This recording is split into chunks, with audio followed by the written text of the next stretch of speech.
convidá-los mais uma vez para abrirmos a palavra do nosso Deus. Primeira carta de João,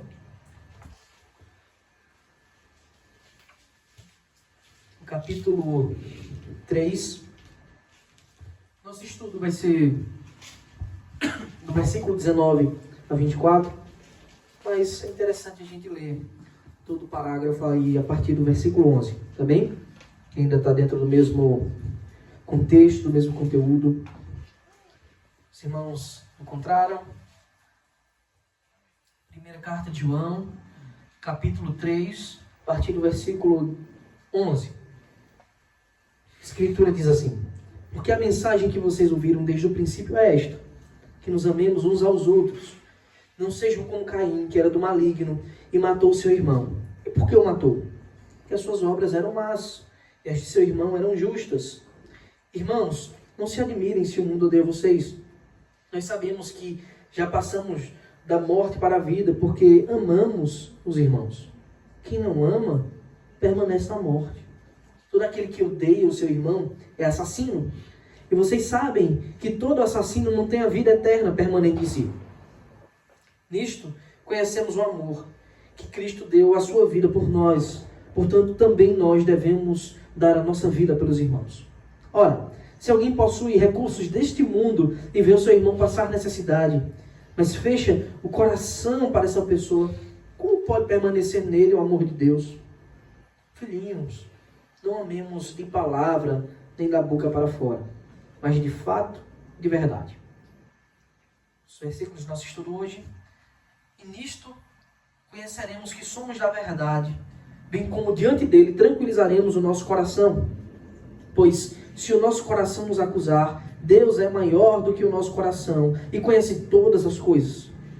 Amados, se o coração não nos acusar, temos confiança diante de Deus.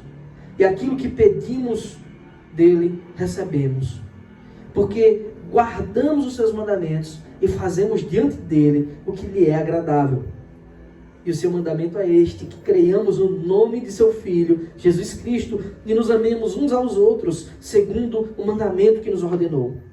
Quem guarda os seus mandamentos permanece em Deus, e Deus permanece nele, e nisto conhecemos que ele permanece em nós, pelo Espírito que nos deu. Amém. Oremos. Senhor Deus bendito e bondoso, agora, Pai, nós clamamos teu divino auxílio, teu poder, a tua misericórdia, a tua graça, a iluminação do teu Santo Espírito para que possamos compreender as verdades que já são claras na tua palavra. Mas não só que possamos compreender, ó Deus, que creiamos com fidelidade, para que possamos também viver debaixo do teu santo ensino, reconhecendo, ó Deus, que não tem melhor conselho em todo mundo, em todo o universo, que o teu. Ó Senhor, nos dá humildade, sabedoria, santidade e fidelidade para podermos viver para a tua glória. O que nós oramos nessa noite, desde já te agradecemos pelo teu infinito amor, pela tua misericórdia, pela nossa vida. Amém. Então, meus irmãos, vamos fazer uma breve recapitulação, né? Relembrar as linhas gerais, né, do Evangelho, da primeira carta de João, conteúdo geral, conteúdos que são recorrentes e que a gente deve estar com isso vivo em nossa mente quando a gente está estudando a primeira carta de João. Esses três princípios, eles se repetem constantemente nessa carta. A gente reconhece eles, né, e eles repetem justamente dada a importância dele para a nossa vida. Primeiro é a doutrina genuína. Existe uma doutrina verdadeira e a gente consegue distinguir ela porque também existem falsas. E a verdadeira, ela procede da palavra de Deus. A falsa, ela tem todas as fontes possíveis. Ela vem das más interpretações dos homens, ela vem das filosofias, ela vem da cultura, ela vem das tradições, ela vem de todos os lugares. Mas a doutrina genuína, ela vem da palavra de Deus. Quando fielmente interpretada, quando divinamente auxiliados pela graça e pelo Espírito, podemos chegar à conclusão verdadeira. Mas, Mário, isso aparece como na carta? Veja, os versículos que a gente leu aparecem algumas vezes. Quando João fala assim, os seus mandamentos, ele está apontando sempre para o testemunho interno da palavra. A Bíblia fala de mandamentos, a Bíblia fala de preceitos que o Senhor nos deu. A Bíblia é por si só já o ensino. E é o ensino que dá testemunho do ensino e que recorre ao ensino prévio das Escrituras mesmo para trazer essas verdades à luz. Percebe que João ele não está falando, inventando coisas novas. O que ele está pegando são princípios da lei e aplicando à igreja. Os princípios da lei, você deve saber que a lei procede de Deus, do Deus que é bom e justo. Portanto, nós devemos saber olhar esses princípios e viver para a glória de Deus. Consequência disso, o segundo ponto, recorrente, que todo cristão verdadeiro deve apresentar, é uma vida obediente. Uma vez que olhamos para a palavra dá testemunho de como devemos viver, eu não posso olhar e dizer, é verdade isso aí, e viver de outra forma, e desprezar esse ensino. O cristão verdadeiro é aquele que olha para a palavra lhe confronta muitas vezes, ele diz, é verdade, a Escritura está dizendo isso, eu estou vivendo de modo contrário, diferente, portanto eu tenho que voltar a Deus e viver uma vida de obediência. Mas não é também qualquer obediência superficial. A Escritura nos chama, e a carta de João traz isso o tempo todo à tona, e essa é talvez a parte principal desses versículos, é que nós devemos ter uma devoção fervorosa nessa obediência. Especificamente, João está tratando dessa carta aqui do tema do amor fraternal. A gente deve fervorosamente, ativamente, buscar essa obediência, essa vida de amor fraternal. É por isso que ele usa o princípio, não da lei somente. Ele não usa esse princípio extraído dos homens essa verdade. Quando ele vai ensinar sobre amor, ele diz, sejam como Cristo. E como Cristo amou vocês, ele amou a ponto de se entregar sacrificialmente. Eu disse a vocês, é praticamente nula a chance de a gente de fato necessitar se sacrificar. No sentido físico. Mas nós devemos sacrificar o nosso ego, o nosso coração, a nossa vaidade, nosso egoísmo todos os dias, quando vivemos em unidade, quando queremos viver em unidade diante do povo de Deus. E isso é amar sacrificialmente também. Quando eu coloco o meu irmão, as suas prioridades à frente das minhas. Então, João está trazendo essas verdades o tempo todo à tona. Mais especificamente, nesse capítulo, ele está fazendo uma exortação à igreja. Você pergunta, qual é o conteúdo da exortação? É isso que a gente tem falado. O amor fraternal. Vocês devem amar os irmãos. Ele estava até falando aqui no domingo, né? Uma tradução de amor da Revista e Corrigida. Né? Eu teimando que era uma tradução católica, mas não era, uma tradução antiga. Trazendo o amor como caridade. Porque, de fato, a expressão prática do amar é você caridosamente agir em favor de alguém. É tanto que João, para nos ensinar sobre o amor, ele vai para a antítese do amor. O ódio de um irmão para com o outro. Ele vai lá nos primórdios e traz à tona Caim e Abel novamente. E faz uma aplicação para a igreja. Você não foi chamado para ser como Caim, que odiou seu irmão a ponto de matá-lo. Aí você diz, mas eu não tenho vontade de matar ninguém. Nunca tive essa vontade. Não desejo. Eu posso até ter raiva, ter um ranço de alguém. Não quero olhar na cara, não quero conversar, quero... Se passar num lado da rua, eu passo do outro da calçada. Mas ódio não, aí já é demais. Aí a gente olha o que Cristo escreve sobre a lei. O que Cristo prega sobre a verdade da lei. Aquele que odiou o seu irmão, aquele que falou assim, assado o seu irmão, já é um homicida. Já é um assassino. E por quê? Porque Deus não vê como o homem vê. O homem vê o exterior, mas Deus vê o coração. Então, o verdadeiro amor, meus irmãos, o verdadeiro amor não fingido, que é o que João está exortando a igreja, animando a igreja e confrontando a igreja também para viver assim, ele nada mais é do que um reflexo da obediência à lei de Deus. Porque a lei de Deus está claramente explícita. Você deve amar Deus acima de todas as coisas e ao próximo como a si mesmo. E quando João vai aplicar para a igreja, ele ainda diz, mas você deve amar os seus irmãos como Cristo amou. Qual o valor do seu irmão para você? Você diz, depende de qual irmão. Bem, mas o valor é o sangue de Cristo. Ele morreu por eles. Ele morreu por cada um dos seus eleitos. Então nós devemos amar. Então nós temos uma ordem clara de amar.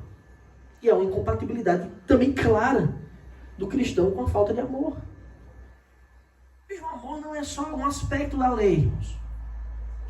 Não é só o resumo da lei. A lei se resume nessa palavra, amor. É engraçado, né? Porque alguém pode dizer, lei remete à justiça. Como pode remeter a palavra amor? Parecem coisas contrárias, mas não é. Porque a lei procede de Deus. E não tem um Deus que é justiça e outro que é amor. Ou ele é um pouco justiça e um pouco amor. Nosso Deus é amor e justiça. As duas coisas procedem dele. E ele é isso, em grau absoluto, infinito. Então, uma vez que somos chamados para sermos imitadores de Cristo, a lógica básica dessa carta de João é amar. Você deve amar verdadeiramente. Nessa altura do campeonato, a gente já percebe que amor não é aquele sentimento. Não é um mero sentimento. Não é um mero gostar da pessoa. Me afeiçoar. Melhor ainda quando essas coisas acontecem. Mas amor está claro que é uma prática de uma verdade estabelecida. O amor está claro que é a emanação da glória de Cristo em nossas vidas. Deus é amor. Portanto, nós devemos amar. Então, caímos no nosso versículo da noite, versículo 19. Diz assim: e nisto conheceremos que somos da verdade, bem como diante dele tranquilizaremos nosso coração. É muito interessante, porque depois que ele exorta sobre isso, que ele traz Caim, que ele fala que nós devemos amar sacrificialmente, a João agora volta para cada crente individualmente, em sua relação consigo mesmo. Então, em Mateus, capítulo 7, versículos 19 e 20, tem um texto que é muito conhecido.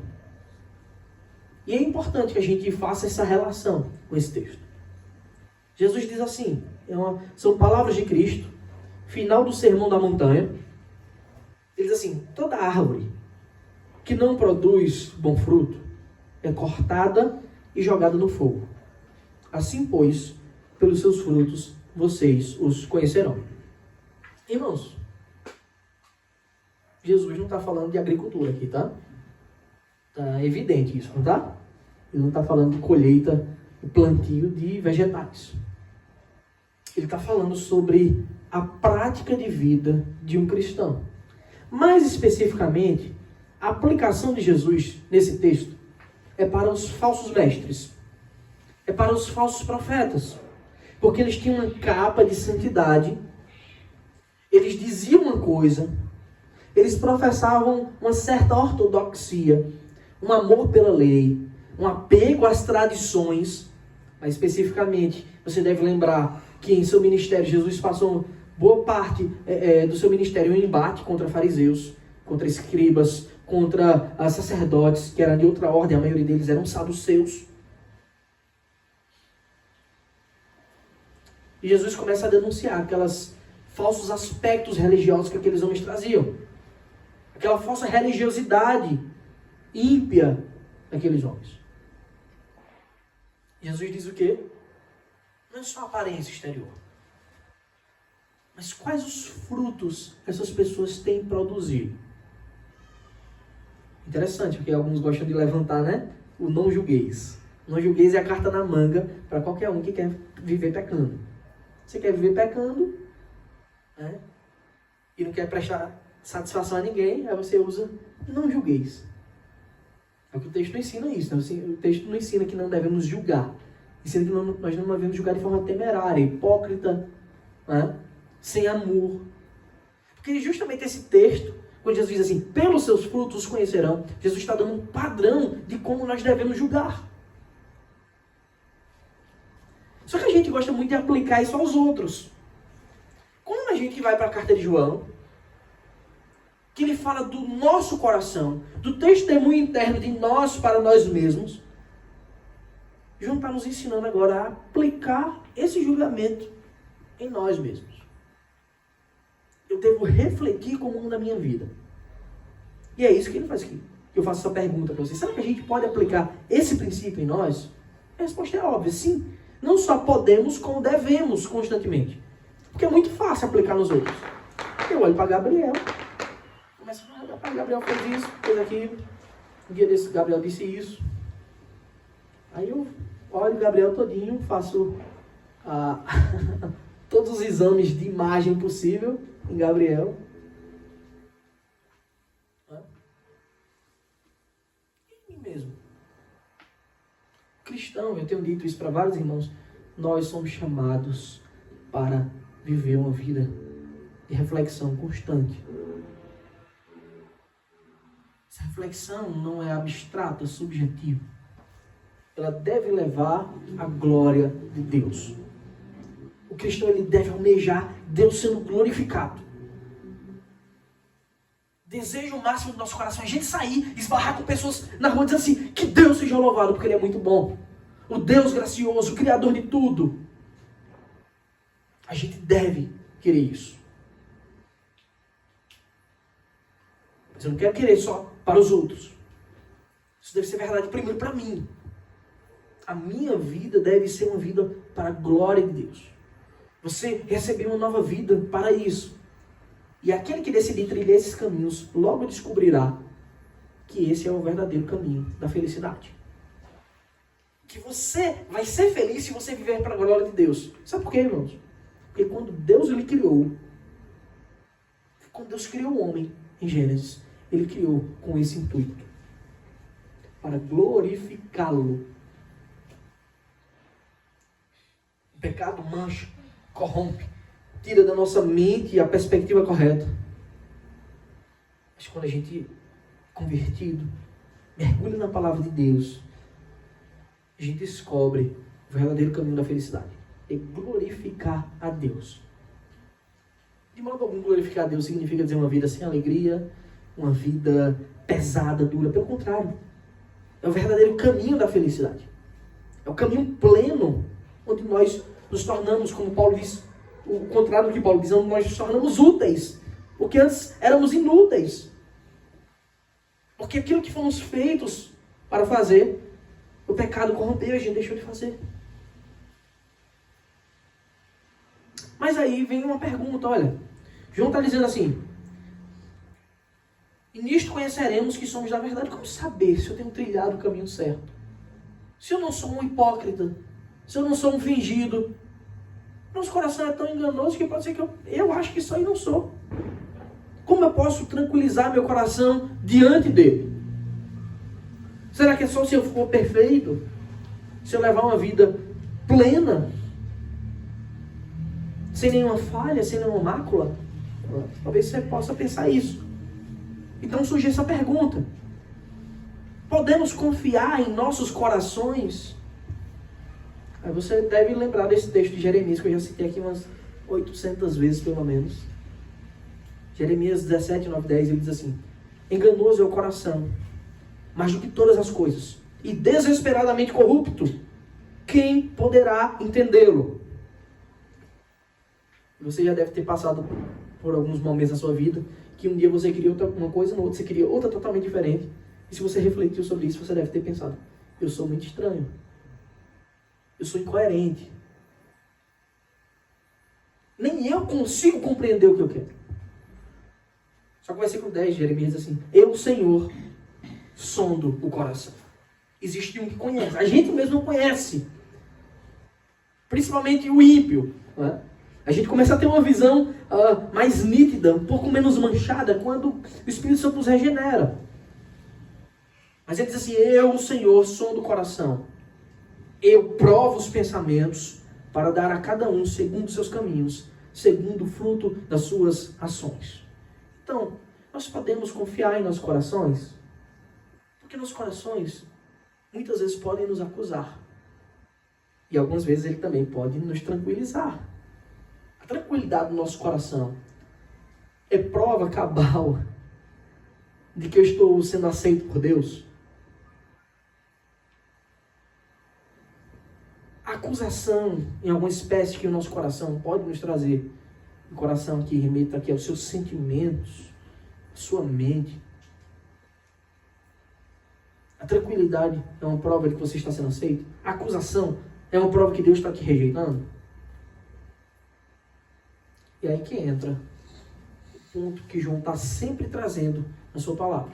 Os mandamentos, o que o Senhor Jesus disse, o que está escrito. E a Escritura dá testemunho da Escritura. Então existe uma verdade objetiva nas Escrituras, que faz com que nós possamos ter uma autoavaliação verdadeira e de fato tranquilizar o nosso coração ou não. Então o nosso julgamento interno deve ser pautado na objetividade bíblica, nos ensinos claros e diretos da Escritura, e não na subjetividade dos meus sentimentos. E não onde a minha mente pode viajar. É por isso que Jesus escreve assim, diz assim: assim, pois, pelos seus frutos vocês os conhecerão. E ele só fala, vocês os conhecerão pelos seus frutos, depois de passar o capítulo 5 inteiro, parte do 6, dizendo assim: eu não vim revogar a lei, eu vim cumpri-la. E ele começa a expor os mandamentos e dizer: o entendimento correto desse mandamento é assim, o entendimento correto desse mandamento é assim. Aquele que olhou com o olhar impuro já adulterou, aquele que teve vontade de matar seu irmão já é um assassino. E ele sai discorrendo sobre a lei. E no final ele diz: assim, pois, pelos seus frutos vocês os conhecerão. Então há uma objetividade. Essa objetividade não vem nem da filosofia humana, das vãs filosofias, nem das tradições. Ela vem das Escrituras, do que Deus revela claramente para nós. Os irmãos estão compreendendo? Alguém quer comentar alguma coisa? Fica à vontade. Bem, então, lidando com a possibilidade de acusação no nosso coração. A acusação verdadeira aqui, tá? Baseada na Bíblia. De uma pessoa que vive em pecado, está pecando em alguma área. Pois se o nosso coração nos acusar, João diz, Deus é maior do que o nosso coração e conhece todas as coisas. Tá? Então você pode pensar, será que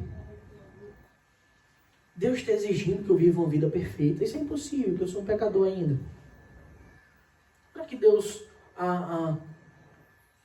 de algum modo, quer que eu mereça a salvação? E é evidente que não é isso. É evidente que a Escritura não ensina isso. Você deve lembrar que está escrito em Efésios, capítulo 2, do versículo 8 ao versículo 10. Paulo escreve assim: porque pela graça vocês são salvos, mediante a fé. Salvação claramente é pela graça, mediante a fé. Isto não vem de vocês, é dom de Deus. Então está muito claro que é impossível comprar a salvação. Não de obras, para que ninguém se glorie.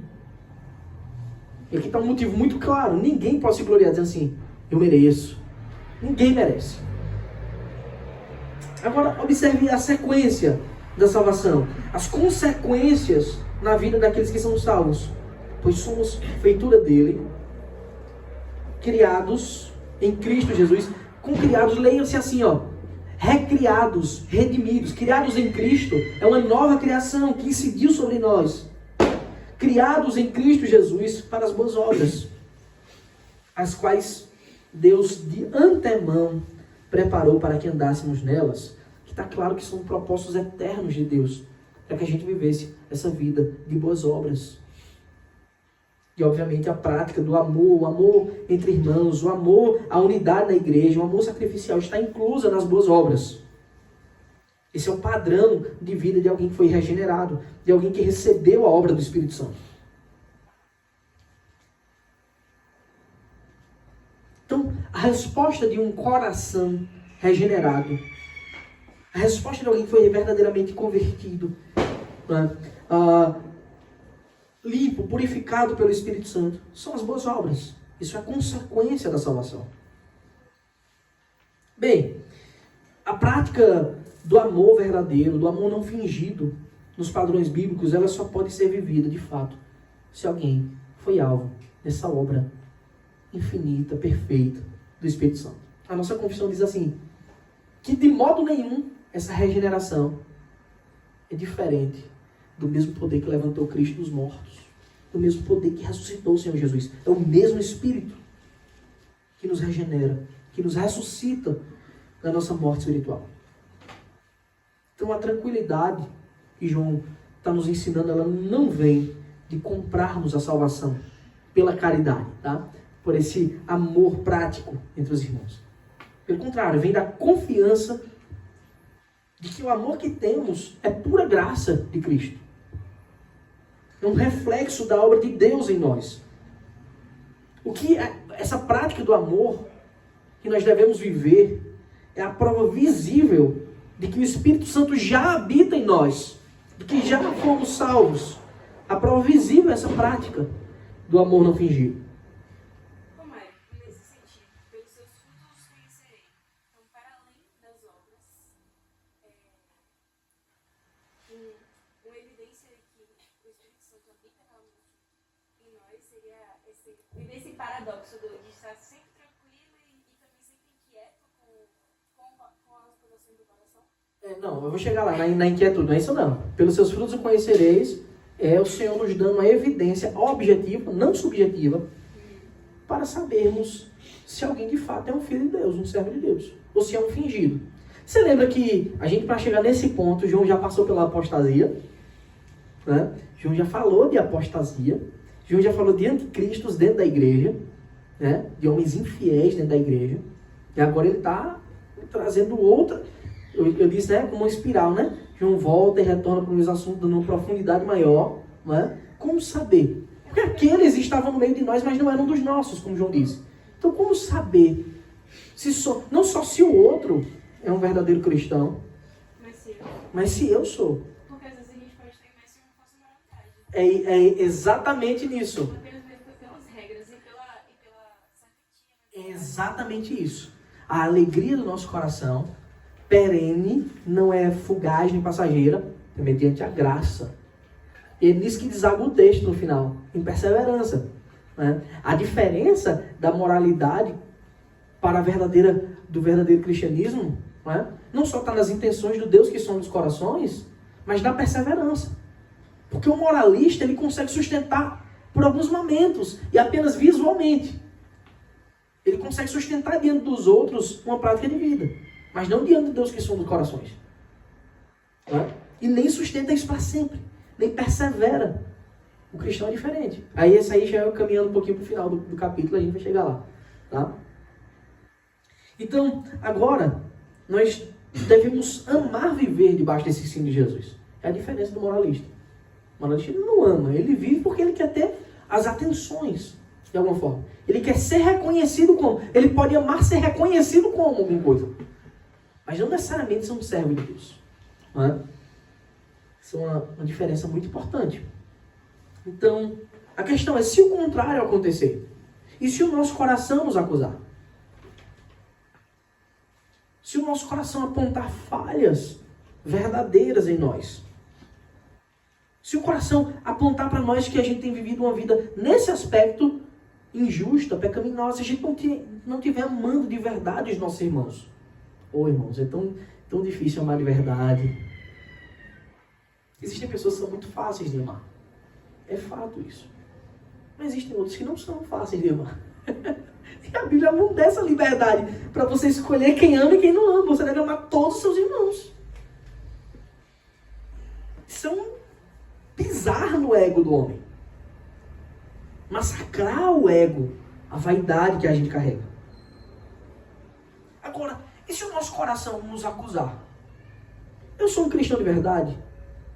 Você que é um cristão de verdade, é possível que a gente passe períodos de nossa vida em pecado? É óbvio que é possível. A gente tem inúmeros relatos bíblicos. Só de Davi a gente tem um bocado, do rei Davi. De coisas terríveis que Davi fez. De como Davi procedeu. E daí, todos nós sabemos que Davi é um servo de Deus, o rei Davi.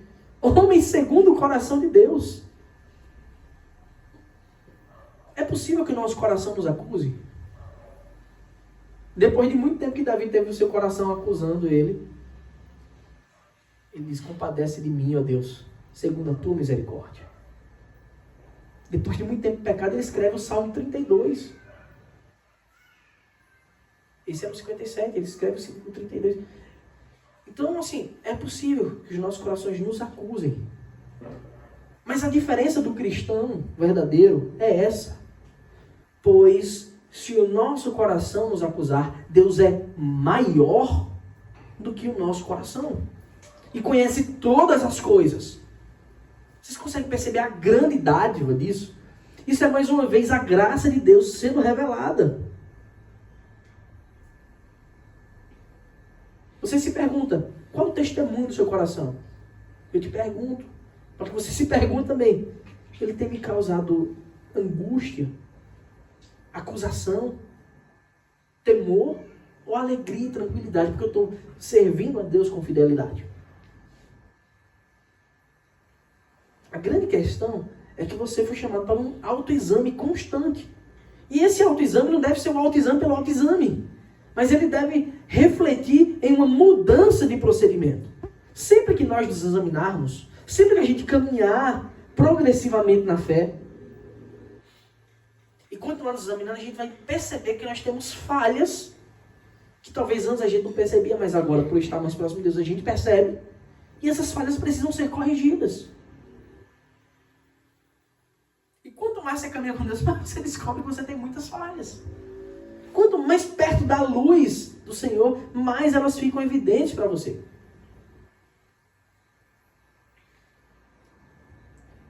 A questão é, isso é motivo para nos desesperarmos?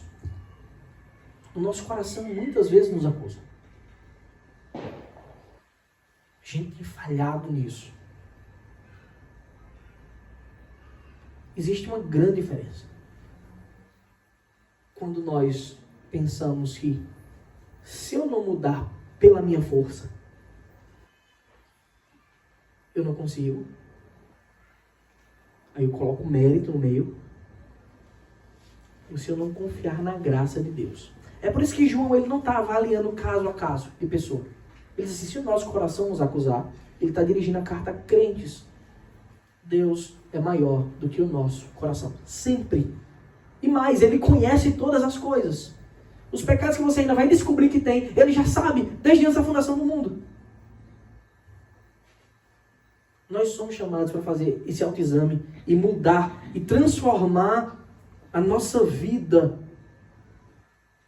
A nossa mente deve ser renovada constantemente pela palavra de Deus. Em Romanos, Paulo fala que o Espírito Santo testifica com o nosso de que somos filhos de Deus. E aqui não é diferente. É mediante a verdade revelada na Escritura, objetiva, que Deus dá uma nova vida, com novas disposições. E o Espírito de Deus testifica que somos transformados. E quando não andamos como convém, nós somos muitas vezes incomodados para um renovo. Só que nós devemos buscar esse exame da forma correta. As nossas obras, elas confirmam o nosso chamado, a nossa vocação em Deus, meus irmãos. Elas não compram a salvação, mas elas confirmam.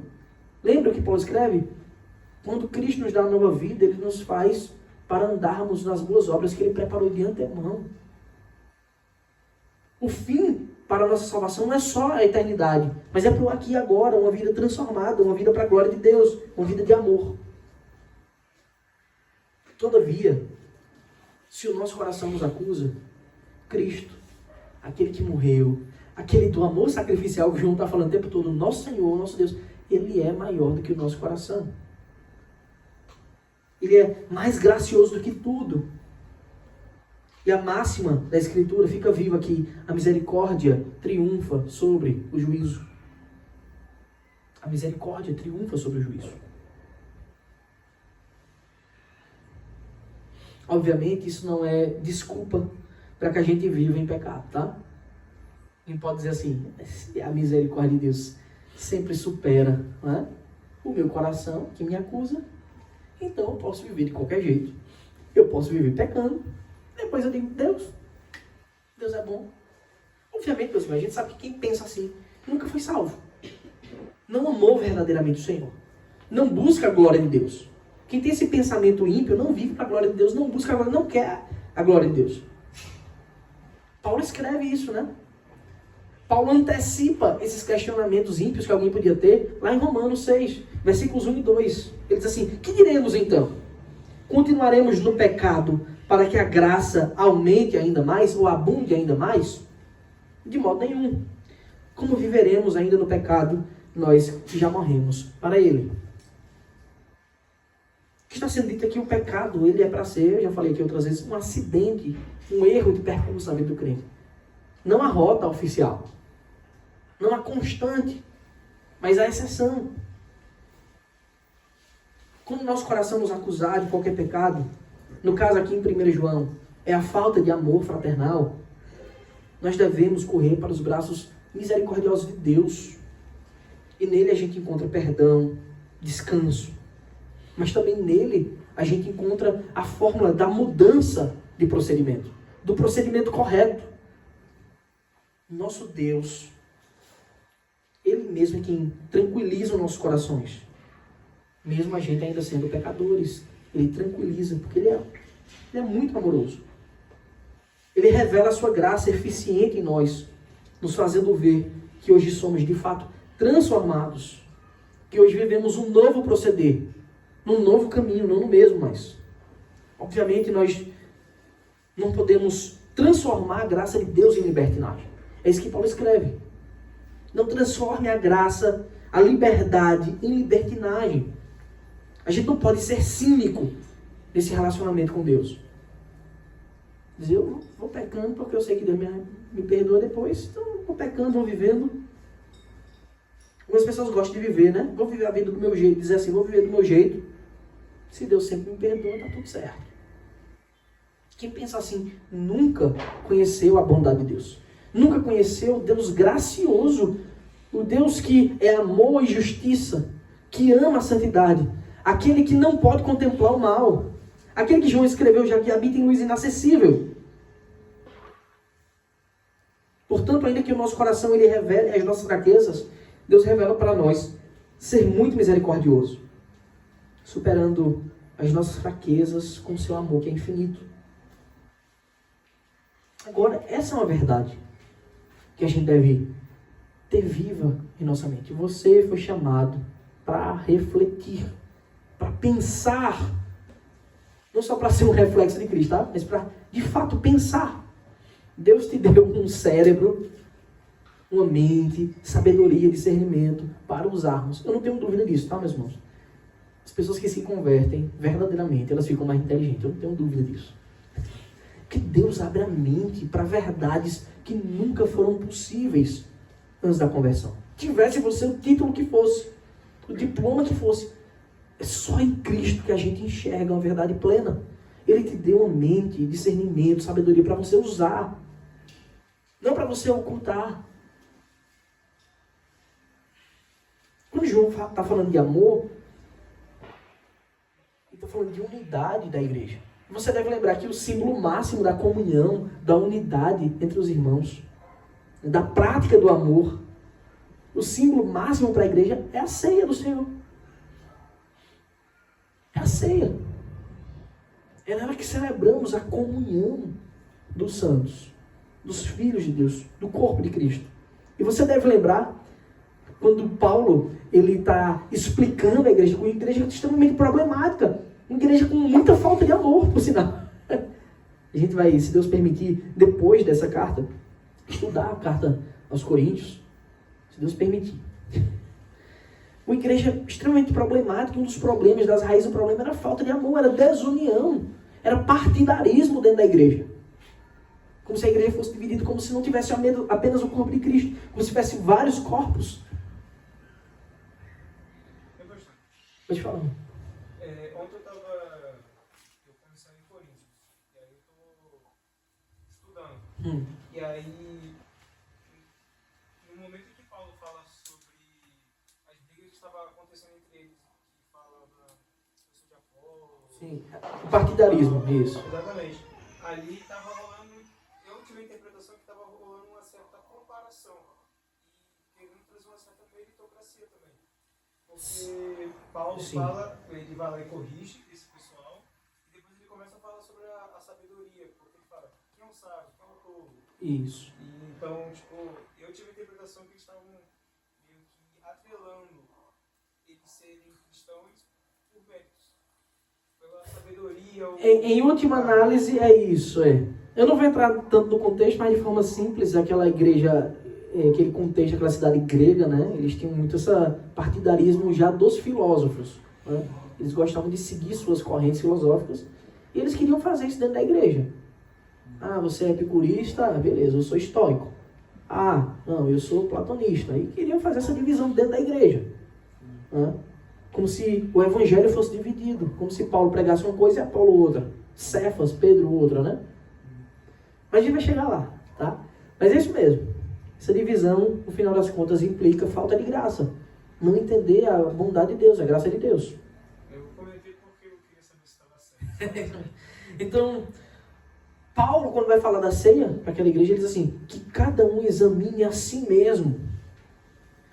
A gente, por vezes, na Escritura, é convidado a não olhar para o outro, mas olhar para nós mesmos. Assim, depois da reflexão, é interessante, Paulo diz assim, assim, se você estiver em pecado, não coma. Se você estiver santo, coma. Paulo não diz isso, não. Ele diz assim, examine-se a si mesmo, entendendo que ele está falando para cristãos, e que se o cristão estiver em erro, ele vai se arrepender e mudar. Então, examine-se e assim coma do pão e beba do cálice. Não tem um não aqui. Porque o cristão ele é chamado para essa constante reflexão, para uma busca de santidade. Uma vez que eu sou um crente verdadeiro, eu me examino. Penso, eu estou falhando nessa área. A minha ação deve ser, eu tenho que mudar. A minha decisão prática deve ser, eu tenho que mudar. Isso significa que eu vou conseguir de cara, que isso vai ser fácil, simples, não passa em mágica. Mas significa dizer que nós devemos resolver, trazer resoluções para a nossa vida. E aplicar elas, e buscar a aplicação delas. Constantemente. Para que Deus seja louvado. E boa parte dessas aplicações dentro da igreja é com falta de amor. Pode falar. Tem igreja, né? Algumas igrejas pentecostais que fazem isso só antes da ceia. Fica um tempo, aí depois faz a ceia e volta para cá tudo novo. Exatamente. As pessoas dizem, olha, domingo na ceia, passa a semana se consagrando. A semana que não é de ceia eu posso viver em pecado. Acaba criando uma coisa mecânica, uma participação profana na ceia do Senhor. A gente deve viver em santificação todos os dias. Todos os dias. Não é à toa que em todos os cultos a gente sempre faz confissão de pecados. Não é confissão católica dentro de uma caixa de madeira, não. É a confissão ao Senhor. Nós pecamos, Senhor, me perdoa, porque Ele, somente Ele pode perdoar pecados. Quem diz isso sou eu, é a Escritura. A palavra de Deus. Por isso, João continua. Amados, se o coração não nos acusar, temos confiança diante de Deus. Lembre, João está falando aqui do coração de forma objetiva. Reflexão baseada nos preceitos bíblicos. Não é? Então, se a gente olha para a palavra de Deus, internamente avaliamos nós mesmos, Ele não nos acusa, mais uma vez, é uma confirmação de que eu tenho buscado viver para a glória de Deus. Ele não está falando aqui, esse coração seu diz que você é perfeito, não, tá, irmãos? Ele está dizendo que seu coração não mostra que você está vivendo uma vida escandalosa, uma vida ímpia. Nós temos confiança diante de Deus. É interessante que o outro também tem confiança diante de Deus. Não diante de si mesmo, mas diante de Deus. Ele pode dizer assim, o coração está me acusando. Se eu tenho confiança diante de Deus, implica dizer mudança. Eu tenho que mudar para a glória de Deus. é assim? A gente deve viver para a glória de Deus. Agora, se não te acusa, mais uma vez, somos lembrados de que a misericórdia triunfa sobre o juízo. A nossa confiança não é diante de nós mesmos, como se eu olhasse no espelho e dissesse, olha, que cara, modelo perfeito. Isso só é possível por causa de Cristo. Porque Ele transforma. Ninguém tem méritos salvíficos a não ser Cristo, o Cordeiro de Deus. Isso não é nada mais, nada menos que graça sobre graça. Pura graça do Senhor. A nossa confiança deve estar ancorada em Deus. Presa no Senhor. Bem?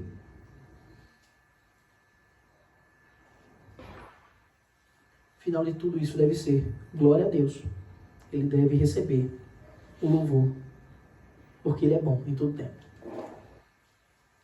Então João escreve, e aquilo que pedimos dele recebemos, porque guardamos os seus mandamentos. É incrível, né? Porque encaixou com a leitura que a gente fez do Salmo 66. O contexto é bem parecido.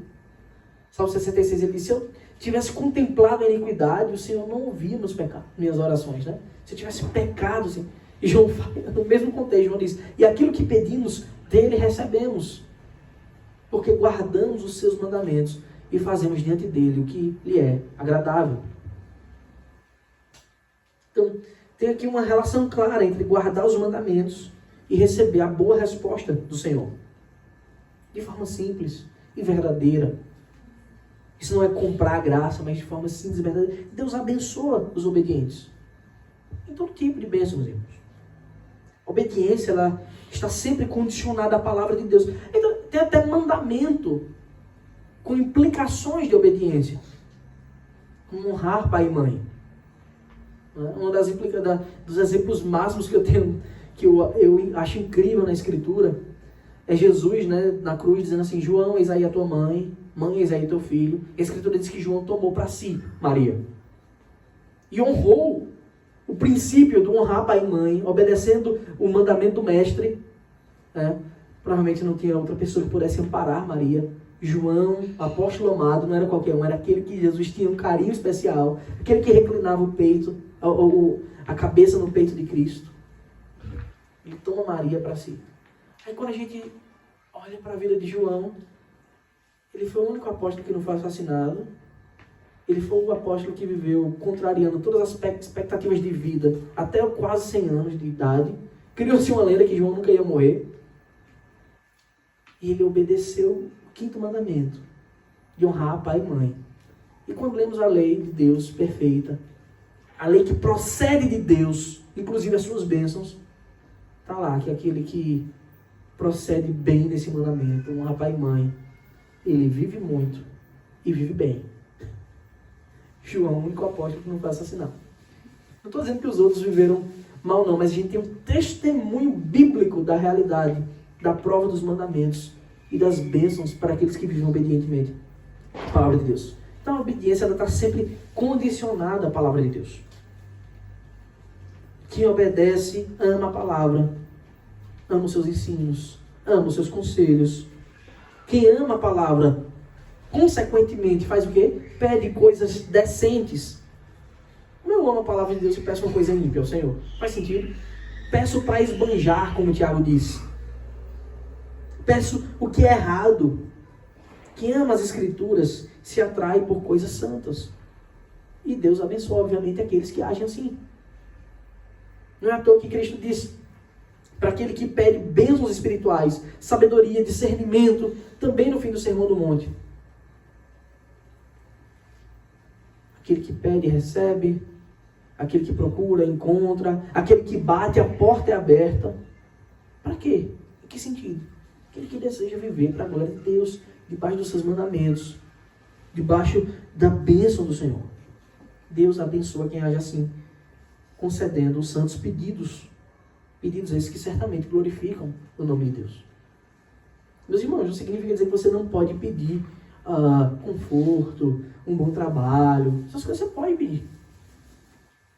A Escritura não proíbe a gente de pedir essas coisas, não. Mas a nossa mente vai pedir aquilo para o qual o nosso coração está voltado. Então, a pergunta que fica, o que é que a gente tem almejado? O que as nossas orações refletem? Os nossos desejos, eles refletem onde o nosso coração está. E Deus abençoa os crentes fiéis. Mais uma vez, temos aqui a objetividade da nossa certeza apontada. A nossa certeza deve estar na palavra de Deus. Os mandamentos, João deixa assim, ó. E aquilo que pedimos dele recebemos, porque guardamos os seus mandamentos. Apontando aqui para o ensino verdadeiro e a vida devocional nisso. Uma vida fervorosa em obedecer para a glória de Deus. E o seu mandamento é este. Então João, ele agora aponta mais especificamente para o mandamento próprio que ele está tratando. A gente sabe que isso aqui é bem amplo. Isso aqui se espalha em várias direções, várias aplicações. Mas ele aponta para esse que ele está tratando pontualmente da igreja, do amor. E mais uma vez ele volta para a pessoa de Cristo, para a fé verdadeira. Assunto esse que ele já vinha tratando na Escritura. E o seu mandamento é este, que creiamos no nome de seu Filho. João começa a carta falando sobre pessoas que não criam corretamente em Deus. Dizia que Jesus não tinha vindo em carne. Dizia que Jesus não tinha ressuscitado. Né? Apontando para o gnosticismo, o proto-gnosticismo que estava surgindo ali, uma religião ímpia, falsa, uma religião de mistério. Então, mais uma vez, ele volta agora para o cerne, aquilo que compõe o cristianismo em seu coração, em seu núcleo. E o seu mandamento é este. Isso aqui é fundamental para todos os cristãos, que creiamos no nome de seu Filho, Jesus Cristo. Sem isso não há cristianismo. E nos amemos uns aos outros. E essa é a prova cabal de que realmente cremos no nome do Filho de Deus. Quem não ama, não crê. João já tinha dito isso. Quem não ama não tem um filho. Quem não tem um filho também não tem um pai. Segundo o mandamento que nos ordenou. Esse é o grande preceito e suas implicações. Crer no Senhor. Aqui não é o crer inteligível apenas, tá, irmãos? Aqui é o crer da graça, o crer salvífico, o crer da fé verdadeira. A fé que transforma pela ação do Espírito Santo. Não é o crer inteligível, como o diabo sabe que Jesus existe. Como a gente tem textos bíblicos dos demônios falando de Cristo. O que o Senhor quer com a gente, Filho do Altíssimo? Eles criam que Jesus era o Filho de Deus. Mas não são salvos. A gente está falando do crer salvífico. Muita gente diz, eu creio realmente em Jesus Cristo. Mas não tem compromisso nenhum com Deus. Esse crer, o crer na fé, o crer gracioso, que é Deus que move no coração do homem, monergisticamente, e Ele agindo em nosso ser, implica em que nós respondemos a isso amando de fato e de verdade. Agindo caridosamente, favorosamente para com o meu irmão, para com o próximo também, como um todo. Não? Então esse é o perfeito mandamento.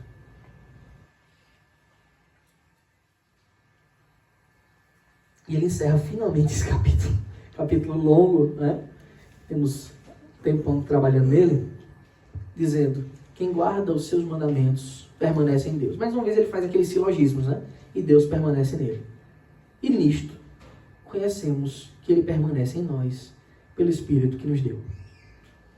Então aqui temos a evidência final disso. E a evidência é perseverança. Mais uma vez, observe que quando se trata de evidência, não é algo abstrato. Não é algo que alguém diz assim, eu tenho, você vai confrontar alguém, isso aqui está errado, meu irmão. Não é assim que vive, não. Era um argumento um pouco antigo, já está caindo de moda. As pessoas vão mudando o argumento para pecar. Né? Já foi o não julgueis, aí outra época era esse. Não, Deus conhece meu coração, eu e Deus, pertinho ali do Senhor, Ele sabe. Nada no que diz respeito ao nosso relacionamento com Deus é subjetivo no aspecto comigo é assim, com você é diferente. A Escritura aponta objetivamente como é o nosso relacionamento com Deus. Não são as tradições, mais uma vez, não são tradições, não são filosofias, não são os pensamentos desvairados das pessoas. Objetivamente, temos mais uma evidência clara aqui de que permanecemos em Deus, de que o Espírito Santo habita em nossos corações, porque Ele nos deu, Ele nos outorgou o Espírito. Ele fez habitar em nós, de fato, a entrega proposital do Senhor para esse fim. A evidência é perseverança. Isso nós conseguimos evidenciar. E perseverança é um fruto. Pelos seus frutos os conhecereis. Não é aquele crente, o povo diz, Raimundo, né? Um pé na igreja, outro mundo, né? Um dia é crente, no outro dia não é mais. Cheio de, estou bem com o Senhor. Fui para um culto, me arrepiei tudinho. Aí passa 3 semanas seguidas. Aí quando tem um arrepio, rapaz, acho que tô no vale. E começa com aqueles linguajares todos, né, que vocês conhecem aí, todo tipo de jargão possível. Enfim, evidência. Nicodemos fala isso, né? O verdadeiro cristianismo é você continuar perseverante, crendo, mesmo quando tudo parece frio. Porque o nosso relacionamento com Deus é baseado na verdade da Escritura que Ele entregou. Podemos sentir, é ótimo quando sentimos. É ótimo quando temos sentimentos, quando nos derramamos diante do Senhor. É ótimo isso. Não tem erro em chorar diante da perfeição de Deus, da sua bondade, da sua palavra, se alegrar, se emocionar. Mas o nosso relacionamento com Deus não é pautado em subjetividades. Pautado na palavra fiel que Ele entregou para nortear todos os crentes, não alguns crentes. Perseverança, consequentemente, implica na unidade da igreja. Na unidade nossa com o Senhor. Quem guarda os seus mandamentos permanece em Deus. Olha o vínculo que é o amor de Cristo, aquele que cumpriu a lei em nosso lugar. Aqui não é sobre comprar a salvação. Aqui é a resposta de alguém que é verdadeiramente salvo, de alguém que foi invadido pelo amor de Deus, o amor que procede do Senhor e que também é a prática da lei. Então tem todo sentido falar de mandamento, de justiça e de amor juntos na mesma frase. Tudo tem a ver. Quem guarda os seus mandamentos, ou seja, quem ama, permanece em Deus, porque o mandamento de Deus é amar. Quem ama permanece em Deus e Deus permanece nele. Do contrário, quem não ama, e aqui é quem não ama cabalmente, aquele que o coração acusa, mas que também não há mudança nenhuma prática, que não se volta para a palavra para tentar amar, esse não conhece a Deus. E nisto conhecemos que Ele permanece em nós. Como é que nós conhecemos que Deus permanece em nós? É pelo Espírito que nos deu. E é somente pelo Espírito, meus irmãos, pelo lavar regenerador do Espírito, que nós podemos fazer isso. Amar. De forma simples, o ímpio, ele não pode amar como cristão. É capacitado a amar. O ímpio é incapaz de cumprir a lei de Deus. E a lei de Deus é amar. É o Espírito Santo derramado nos nossos corações. É o Espírito Santo que invadiu o seu coração, que te capacita a amar. E a evidência não é um ato de amor um dia. É amar hoje, amanhã. E continuar amando perseverantemente. Mas e se eles não merecerem? Não tem o merecimento de ninguém aqui implícito na palavra de Deus. É continue amando. E como você deve amar seus irmãos? João diz: sacrificialmente. Porque Cristo é a expressão máxima desse amor. E nós somos chamados para imitá-lo. E não há nenhum amor maior que esse, que dá a sua vida pelos seus amigos. Pode falar, né? Esse amar os irmãos, esse contexto é o São da igreja, no caso, é o que você falou, né? A gente pode fazer essa diferenciação, mas pouco importa. Porque você é chamado para amar o próximo como a si mesmo. Não tem uma desculpa. Refletir sobre isso, para mim, me diz assim, é uma desculpa. Eu reflito para saber se a pessoa é cristã ou não, para tratá-lo como um irmão. No sentido de compartilhar coisas da irmandade. Mas não do amor. O amor você é chamado para amar, inevitavelmente. Essa é a prática da lei. E a lei, quando você recorre à lei, não diz lá, ame o seu próximo que você ama, que você gosta. Não diz isso. Ame o seu próximo que pensa igual a você. Não diz isso. Ame o seu próximo como a ti mesmo. Sabe quem é que rebate esse pensamento assim, sobre a gente ponderar sobre quem ama? Jesus. Jesus está ensinando. Um dos fariseus pergunta a Jesus, escribas, fariseus, ele queria testar Jesus para saber se Jesus estava pregando uma nova coisa, estava negando Moisés. Aí Jesus olha para ele e diz, o que é que a lei diz? Ame o Senhor teu Deus de toda a tua alma, todo o coração, todo o entendimento, toda a tua força. Ame por completo ao Senhor, com tudo. E o segundo é ame teu próximo como a ti mesmo. É exatamente isso, Jesus responde. É assim que você deve viver. Proceda assim e está tudo certo. E aí a Bíblia diz que, como querendo justificar-se, aquele homem olha para Jesus e diz assim, mas quem é meu próximo? Ele queria se justificar, quem é meu próximo? Mas Jesus começa com uma parábola. Olha, o viajante ia descendo aquele caminhozinho bem perigoso, Jericó, aquela descida, caiu nas mãos de salteadores, o samaritano, tomou uma surra, aquele homem tomou uma surra e ficou todo desgraçado. Ia passando um sacerdote, viu, olhou, passou de largo, passou longe. Sei lá, talvez era dia do Senhor, ele não podia se esforçar, né, para ajudar ninguém. Passou outro. E Jesus usa figuras que era para eles se identificarem de algum modo. Talvez um fariseu, um escriba, passou distante. Certo samaritano vinha descendo, se compadeceu daquele homem, cuidou dele, tratou ele, fez os curativos ali iniciais, botou no carro, levou para uma hospedagem, pagou a estadia dele, pagou para o cara cuidar dele, diz assim, eu vou voltar aqui depois para ver se ele está bem, e se custar mais algum coisa, eu vou pagar tudo, vou bancar tudo. Aí Jesus olha para o fariseu e diz, quem lhe parece ter sido o próximo? É engraçado que ele não disse o samaritano, eles nem falavam samaritano. Era um xingamento para eles, um palavrão, uma coisa imunda. Quando eles querem xingar Jesus, eles dizem assim, só para vocês terem uma ideia do nível de que era o palavrão samaritano para eles, a comparação quando eles xingam Jesus, eles dizem, é verdade que você está endemoniado e é um samaritano. Eles comparam, está endemoniado com ser um samaritano. Aí o fariseu olha para Jesus e diz assim, foi o terceiro. Foi o que agiu com misericórdia. Ele nem usou a expressão samaritano. Pronto, é isso. Esse é o próximo. É qualquer um. Ele usa a figura do pior inimigo dos judeus. Da raça que era misturada, imunda, revolta e rebelde contra o judaísmo verdadeiro. Então a gente não é chamado para ficar, deixa eu ver se eu amo esse aqui é mais próximo, esse aqui é calvinista, família, a gente não ama muito não, né? Deixa eu tô brincando. Então, não é assim não, meus irmãos, a gente é chamado para amar todo mundo. Claro que a irmandade na igreja, no corpo de Cristo, é aquela que eu boto os interesses da pessoa à frente dos meus. Mas na prática você é chamado para amar. E é difícil.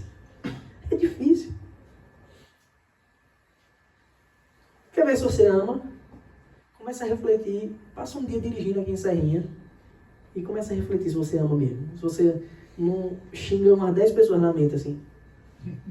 Você fez isso e já pecou. Já não amou. E o trânsito de Serrinha parece a Índia, né? Quase a Índia aqui. E esse dia tá pior. Tava pior, cheio de gente. Então, a gente é chamado para amar. E quando a gente passa a refletir, a fazer um exame, autoexame constante, a gente vê que a gente está muito aquém do amor verdadeiro. Como é que a gente lida com isso quando nosso coração nos acusa? Eu recorro a Deus, que é bondoso. E ao recorrer a Ele, Ele me oferece o seu Espírito. E o seu Espírito me guia para uma vida de aperfeiçoamento constante. Eu não vou chegar à perfeição aqui, mas eu devo buscá-la constantemente. Por quê? Para eu comprar a salvação? Não, isso eu já tenho. Já me foi dado de graça, garantido, por amor. O mesmo amor que eu devo buscar. Eu faço isso porque Deus merece toda a glória, toda a honra, todo louvor, todo poder, toda a majestade. Ele vale cada gota de suor, cada pensamento, nós tudo. É por isso que nós devemos amar. Sem ficar se perguntando, quem é que eu devo amar? Não é fácil não, irmãos. Mas isso é ensino bíblico. O ensino bíblico não está aí, nem aí para se você vai gostar ou não, não. É a verdade e foi para isso que nós somos chamados. E quando Deus dá um mandamento, o seu mandamento não é parcial, não. Algumas pessoas, isso era para os judeus. Deus deu um mandamento, né, a lei moral, né? Não, a lei moral é o que é certo e o que é errado. É certo e errado para todo mundo. Conhecendo você a lei ou não. Viva para a glória de Deus. É difícil? É. O que a gente faz? Busca cada dia mais. E aí, eu termino com a máxima que João levantou no comecinho desse capítulo. Porque quando a gente reflete sobre isso, quando a gente faz esse autoexame, a gente percebe que a gente não ama como deveríamos amar. Portanto, como João disse, vejam que grande amor o Pai nos tem concedido, a ponto de sermos chamados filhos de Deus. E sendo você quem você é assim que Deus te chama, por amor. Amém, meus irmãos? Quem quer perguntar alguma coisa? Ficou mais com cara de pregação do que de estudo? Não? Acho que a gente pode cantar um cântico para encerrar e tomar um café quente.